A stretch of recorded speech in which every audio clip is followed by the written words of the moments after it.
Halo, selamat malam. Kembali lagi dengan saya Zoro Zoni Rumbe. Apa kabarnya nih? Pertama-tama saya mengucapkan Selamat Natal 25 Desember 2025 bagi yang merayakannya. Amin. Mudah-mudahan kita diberi kesehatan selalu dan dilancarkan segala usahanya. Amin. Kali ini saya membahas mengenai seorang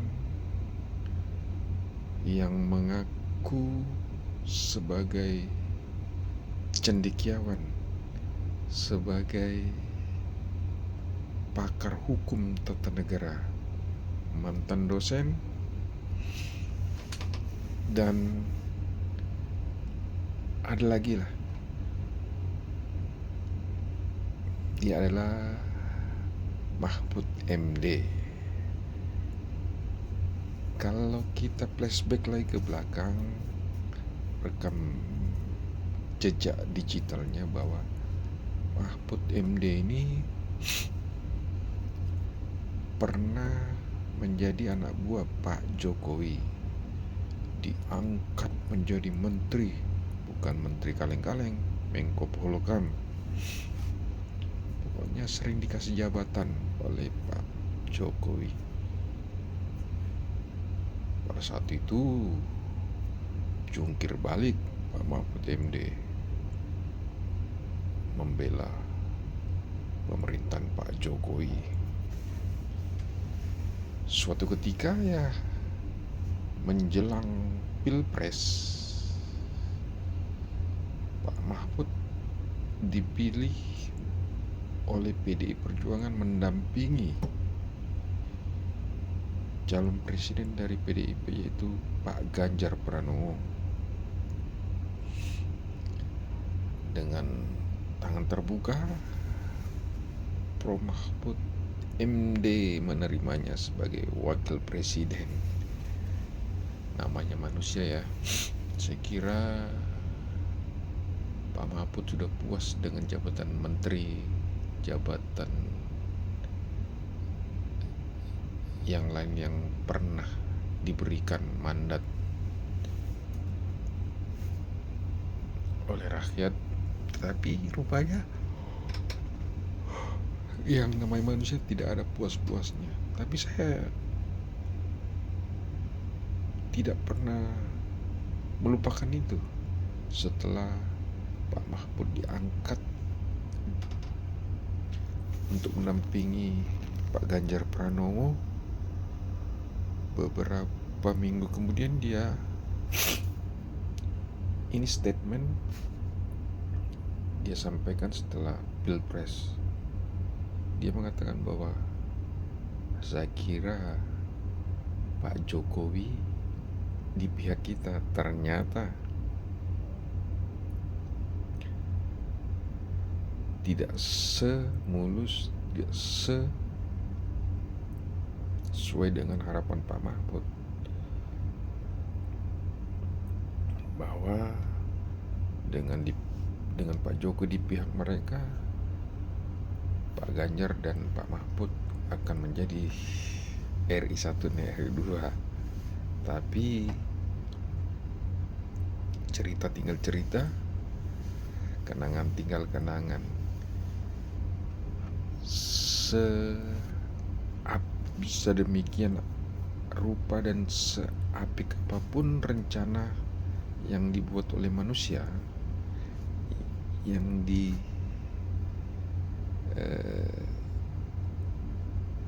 diinginkan oleh manusia dan dirancang oleh manusia, tapi kalau Tuhan berkehendak lain, mau jungkir balik ke kita, mau pontang-panting Pak Ganjar dan Pak Mahfud, kalau bilang Tuhan belum waktunya. Akhirnya keoklah Pak Ganjar dan Pak Mahfud. Dan tersirat terpendam dendam oleh Pak Mahfud kepada Pak Jokowi. Secara perlahan Pak Mahfud kadang bermain di depan panggung, kadang di bawah panggung, kadang statementnya A, besok B, dan mengenai kasus Roy Panci dan gerombolannya statementnya sih tidak sesuai dengan fakta dan bukti yang ada di lapangan. Inilah orang-orang yang tidak bisa move on dari hasil Pilpres 2024. Saya pun sangat heran, seorang yang dianggap cendekiawan yang masuk dalam satu kategori negarawan, tetapi cara berpikirnya licik, seorang terpelajar, seorang profesor. Kalau dibilang sholat 5 waktu, tidak pernah sholat. Mengenai agama paham dan mengerti. Tapi ya namanya manusia tidak jauh-jauh dari dosa.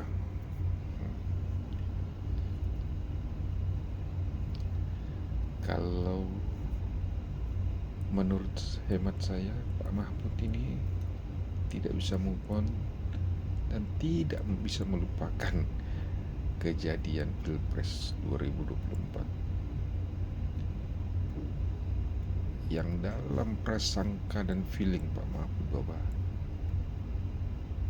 pasangannya akan meraih suara dengan mudah karena Pak Jokowi akan memihak kepadanya. Tetapi cerita tinggal cerita. Itulah kehidupan. Makanya jangan sekali-sekali mau terjun dalam rangka ikut serta pemilihan Pilpres kalau tidak siap kalah. Kalau hanya siap menang, ya susah.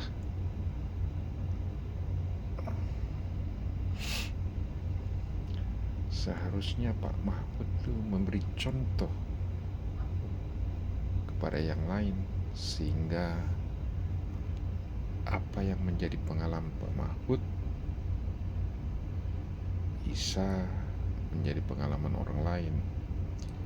Kalau kalah ya kalah secara demokratis, kalah secara gentleman dan legowo, mau mengakui kemenangan orang lain, itu lebih bijaksana, itu lebih marwahnya lebih tinggi lagi. Tetapi kok sampai sekarang seorang Pak Mahfud yang bergelar profesor, pakar hukum tata negara, tidak bisa move on? Apakah ini yang dinamakan tanda-tanda kiamat sudah dekat?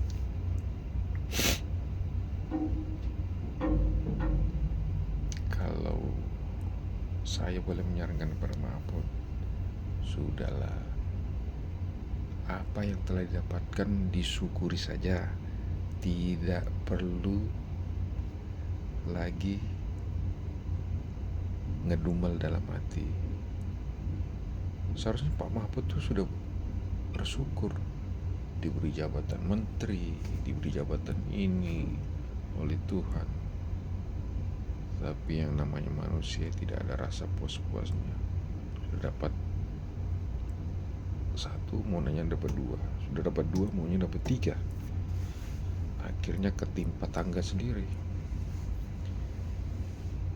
Dan sekarang sudah dipercayakan oleh Pak Prabowo, Presiden RI ke-8, untuk masuk dalam tim reformasi kepolisian. Tetapi sih statementnya tidak sesuai dengan apa yang diharapkan Pak Prabowo, pemerintah. Apakah Pak Mahfud ini sengaja masuk menerima jabatan sebagai tim reformasi Polri untuk mengacak-acak pemerintahan Pak Prabowo atau bagaimana? Silakan komentarkan, kawan.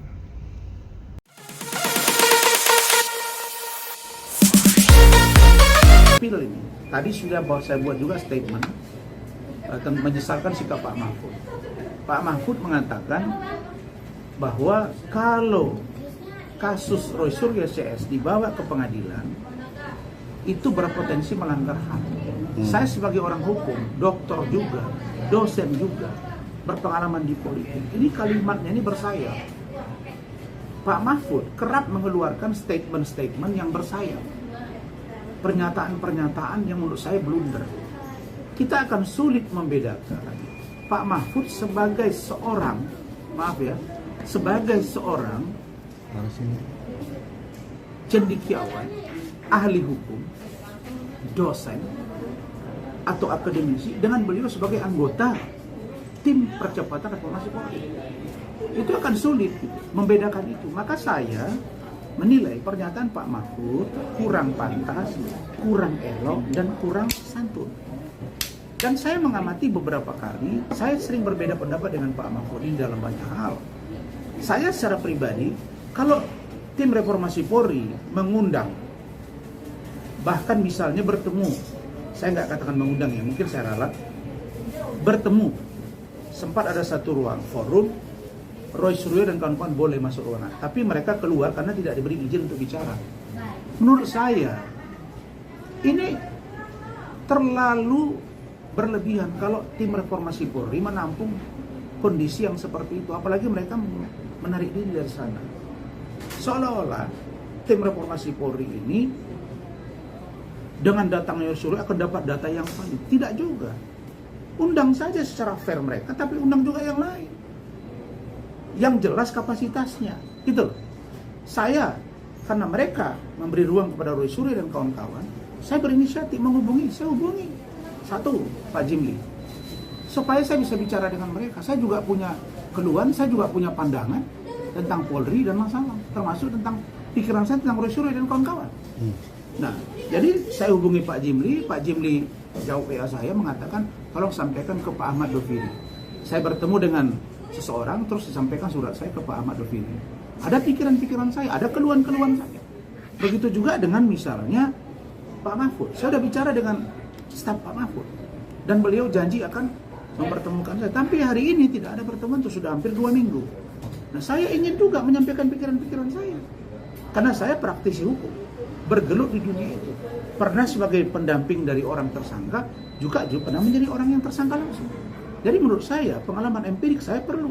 Tapi kenapa kok hal-hal yang begini tidak ditampung pada bicara keluar? Itu akan terlihat oleh masyarakat ada ketidaksinkronan tim reformasi Polri. Ada ketidaksesuaian pemikiran tentang tim reformasi Polri. Sementara mereka ini sedang menggodok apa yang akan mereka keluarkan, sampaikan kepada Presiden. Contoh perpol itu akan jadi peraturan pemerintah yang akan diterbitkan atau ada yang lain. Karena itu Pak Yusril sebagai Menko Hukum, HAM, IMIPAS dan anggota tim reformasi Polri, saya harap bisa tegak lurus untuk jangan sampai ada benturan di dalam sesama anggota tim. Nah, itu. Berikutnya tentang Roy Suryo tadi. Pertanyaan apa jadi yang tajam tentang Roy? Iya, sempat kan kemarin Abang juga ikut dalam perdebatannya.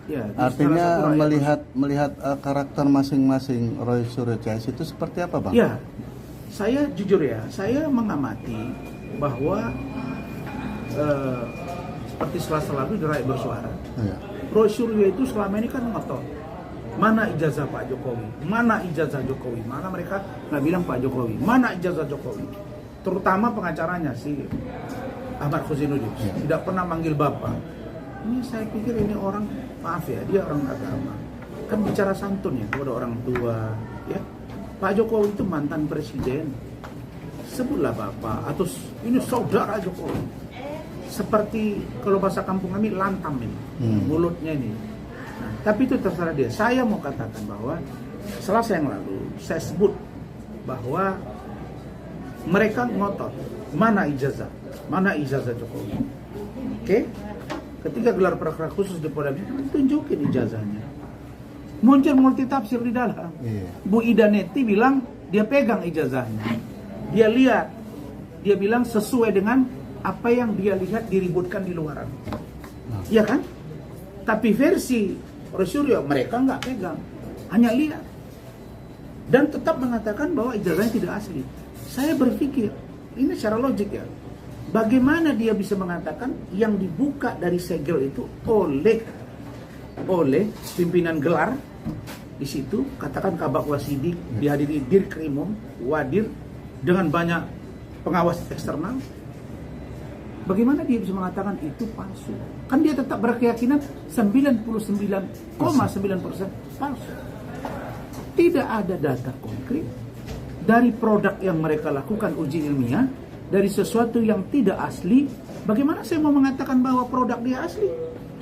Saya jelas mengatakan kalau ini hasil scan dari barang yang tidak original, maka apa yang dilahirkan dari kaji ilmiah dari barang yang tidak orisinal ini pasti hasilnya tidak orisinal. Nah, pertanyaannya sederhana. Roy Suryo pegang nggak ijazah Pak Jokowi? Pernah nggak pegang utuh? Simpen, terus analisa ijazahnya dari yang produk asli itu.